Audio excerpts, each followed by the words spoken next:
সরকার বলেছে যে বিশ্ব বাজারে যে তেলের দাম বৃদ্ধি বা জ্বালানির দাম বৃদ্ধি সেটার সাথে সামঞ্জস্য করে সরকার হলো দাম বাড়িয়েছে। এই কথাটি সত্য কথা নয়।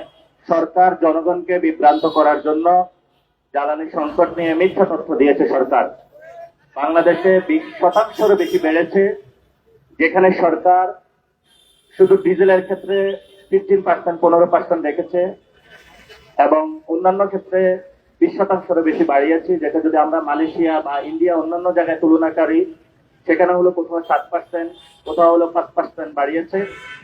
এবং শুধু এটার ক্ষেত্রে নাই, আমাদের যে নিত্য ব্যবহারিক যে এলপিজি গ্যাস সেখানেও সরকার একসাথে 40%-এর উপরে বাড়িয়েছে, তারপরে কিছু অংশ কমিয়েছে, তবে সেখানে সরকার যা বাড়ানো তা বাড়িয়ে দিয়েছে। তো পরিবহন খাতে এমনি বড় একটি প্রভাব পড়বে বাংলাদেশে, যেহেতু আমাদের গরিব দেশ, বিভিন্ন জায়গায় পণ্য আনা নেওয়া করতে হয়। মানুষ কর্মের কারণে রংপুর থেকে ঢাকা আসে, চিটাগং থেকে ঢাকা আসে, বিভিন্ন কারণে একটা মানুষ এই ভাড়াগুলা মানুষের নাগালের বাহিরে চলে যাবে।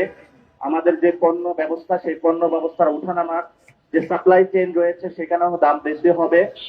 এবং সাথে সাথে কল কারখানার বিভিন্ন জায়গায় যে জ্বালানিগুলো রয়েছে দাম বৃদ্ধির কারণে প্রান্তিক লেভেলের মানুষগুলোর দ্রব্য মূল্য থেকে শুরু করে প্রত্যেকটা জায়গায় এটা প্রভাব অলরেডি পড়া শুরু করেছে।